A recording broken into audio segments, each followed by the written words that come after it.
So with real little competition in the space, just how has the Galaxy Watch 6 Classic aged? Well, here's everything you need to know almost a year after release, and if you still should go out and buy this Wear OS wearable. If you want to see more Wear OS content like this, then slap that subscribe button. I'm absolutely adamant that we can build the best Android and Google focused community on the internet, so you know what to do, hit that subscribe button and join us for more content like this. So with some high profile withdrawals from the Wear OS marketplace, this means that your choices for a companion wearable for your Android smartphone, which is actually usable and competent, is pretty thin on the ground. Fossil is no longer taking part, TicWatch hasn't released new wearables since May 2023, and many other Android OEMs are still in the early phases of launching their Wear OS powered wearables, for example OnePlus.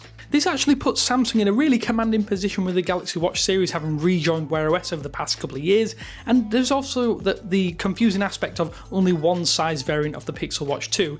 Last year's best Android wearable, the Galaxy Watch 6 series, makes this all a little bit more interesting. Of course, the Galaxy Watch 6 Classic is a hulking wearable, and in the largest 47mm variant, I think it's even more pronounced. I think it actually might be a bit too big for my wrist, but I wanted to test drive this for a little bit longer or a longer period to determine how well I would get on with this enlarged smartwatch chassis. I didn't actually have the Galaxy Watch 5 Pro on hand to directly compare to this, but the shape did remind me a little bit of that rugged watch that I used for a little while in the previous year. I'm actually confident the 43mm version is likely going to be the better option for people out there unless you do have large wrists. Strong rumours also exist that Samsung is going to switch to a square shape with the Galaxy Watch 7 series. Honestly, I think that could be an interesting move, and while I do personally prefer a circular timepiece, smartwatch or otherwise, you can get more information on screen with a square shape with a wearable such as the Apple Watch, for instance.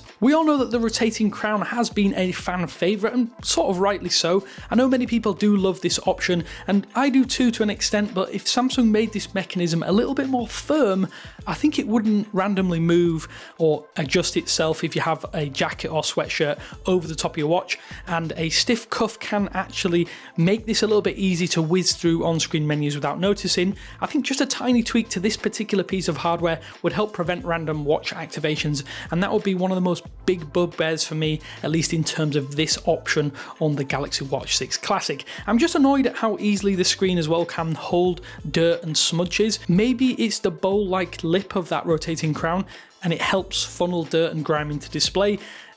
Either way, I'm constantly cleaning grease from what is an oppressive or an impressive OLED panel. So far, I will say the sapphire crystal glasses held up really well after 6 months of regular wear, although I haven't worn this every single day without fail, but there are no visible marks or scuffs, and that stands you in good stead if you do want to use this and wear this for a long time to come. I will say Samsung's timepiece is classy and definitely more in keeping with traditional mechanical watches, which is to my tastes. This does mean that the design isn't best suited to every single fit out there.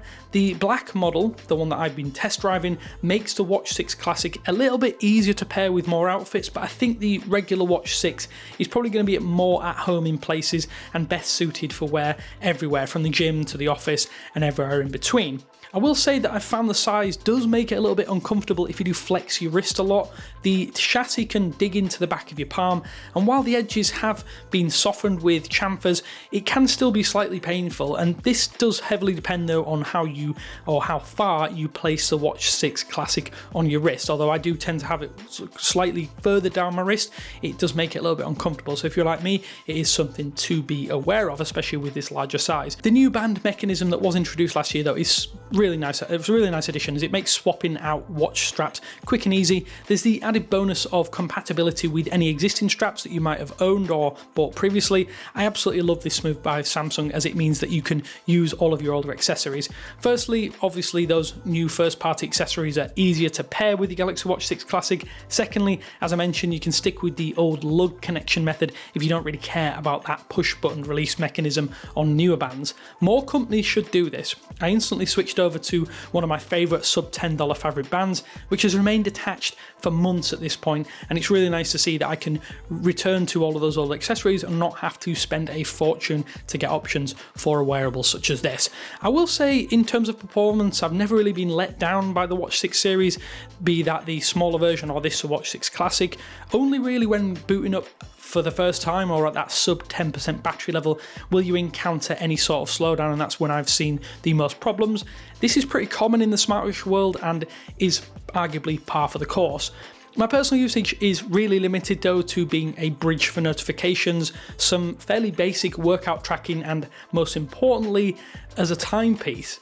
The original Pixel Watch did this well for me, but I think it was hampered by overly basic fitness tracking via the Fitbit application in Google Fit when I did used to run that watch daily. I'm really glad that Google has improved lots of the firm's first-party Wear OS applications. Of course, that's nothing to do with Samsung, but it would be nice to see more developers port over applications that I use on my Pixel 8 Pro daily.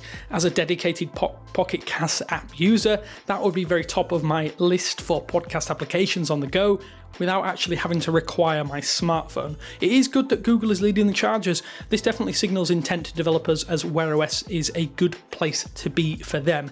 The Play Store picture is definitely improving at a bit of a snail's pace, but it is improving nonetheless, and it is definitely a lot better and a lot brighter than it was even when the Galaxy Watch 6 Classic released last year. Those app issues aside, I will say Wear OS 4 hasn't really changed a huge amount on the Galaxy Watch 6 series. It's definitely not flawless, but it's about as close as it probably is going to get on an Android-powered smartwatch, or at least has achieved in my experience with the platform. One UI 5.0 watch is a terrible name, but it is love it or hate it in terms of a flavour. It didn't bring a ton of new features to the table. I think it's more quality of life updates for wearables with faster methods to add watch faces, new quick tiles, and a few more extras on top of that. The most notable in my experience is the ability to switch or transfer to a new phone or new device without losing any on-device content. And if you're like me and you switch phone quite a bit, that's definitely a massive bonus. Some of the extra touches I love though is that Samsung still makes it easier to navigate sections with those hyperlinks to get you where you need to be in quick fashion. I think this could be considered in some ways bad interface design, but on small screens such as this, I think interactions need to be brief, and this does help point you in the right direction without making you have to dive back through menus, reduces scrolls and extra taps. So in some ways it's good, in some ways it's bad. It's about time that Samsung let us remove some of the pre-installed suite of applications which come with this wearable. I think the app drawer is littered with Samsung alternatives, and while that's fine, it creates redundancy and extra clutter. Plus, it actually takes up that valuable space on a watch which does have 16GB of onboard storage, which could be used to download offline music playlists or podcasts if I can find a decent podcast application. Of course, there's still the annoying lack of functions that require a Samsung phone, like the entire health monitor suite. I really do think it's frustrating that in 2024 this is still a thing, and it actively stops me from recommending Galaxy Watch hardware to people who want the full picture of their health and full functionality right out of the box. I will say it's not like you even need a phone at all, as the on-watch hardware is more than capable of doing all of the heavy lifting, so it's strange that Samsung keeps doing this, but I kind of understand their reasonings, at least from a profit and marketability perspective. Samsung has also stuffed the Watch 6 series full of fitness tracking features and functions. You have more modes than you can probably shake a stick at, and while I can't speak for the overall accuracy of each individual mode, having lots of body-specific workouts is super useful if you like going to the gym and you want to work out different areas of your body. Throw in what is easily my favourite auto tracking on a smartwatch, and the Galaxy Watch 6 Classic is a great everyday companion, although it certainly isn't the best. Google could really learn from the Samsung Health Suite and enhance its own Fitbit experience on the next Pixel Watch and even the current gen. Not locking historical fitness data behind a paywall is another reason that I actually really do love the system, and despite some of the flaws, it does make it a better option for a lot of people who don't want to spend extra money. Health Connect has also made syncing all of this data across various apps and services that little bit easier. For years I was actually using a cheap app called Health Sync to do something similar, and Google's centralized system just lets me pull the data into Google Fit with ease so that I can pick what application I like best to get basic or in-depth overviews of my current health. For the true fitness buff, there are vastly more accurate options out there from the likes of Coros, Garmin and Polar. Those options lack some of these key integrations that I mentioned earlier, with Android specifically, to make them the perfect option for the average person though, so definitely temper your expectations, and I think the fitness tracking should be more than enough. Of course, enhanced fitness tracking is one thing, but enhanced sleep tracking was definitely touted as one of those key features before launch, with enhanced sleep coaching also bundled in here with the Watch 6 series. I personally think a watch of this size is way too large to wear to bed every single night. I've actually only tried this once since the Watch 6 series was launched, and it was just an uncomfortable and awkward experience, and I ended up having worse sleep due to the added discomfort of such a large wearable. So I'd say avoid it if you do have a large option such as the 47mm, and it's one of those things that I don't think every single person out there needs to be tracking their sleep anyway. You know if you're tired, you know if you're not tired. That's how I see it. With that larger size, there are some other benefits, as I really did have some high hopes for the Galaxy Watch 6 Classic in terms of its battery life. Sadly though, it hasn't quite been that multi-day wearable I'd envisaged it would have been. At most I can get close to 48 hours before I do need to seek out the charger that comes with this wearable. I can't track my entire workouts to actually achieve anywhere near close to that 2-day mark, because obviously that eats into the battery, and I do have to avoid using GPS too heavily to eke into that second day. I thought with a larger battery it might be able to hit that 2-day limit without many problems. However, it shares some similarities with the original Pixel Watch. Sometimes the battery will just start taking a nosedive out of nowhere, and I'm looking for the charger as a result of that. I won't go out of my way to fault the charging speed though, as topping up is, dare I say it, pretty convenient. Charging every day is definitely nothing out of the ordinary, and something I guess most Wear OS owners are probably accustomed to at this stage. I'd love to see longer lifespan though in upcoming hardware, but for now it's okay.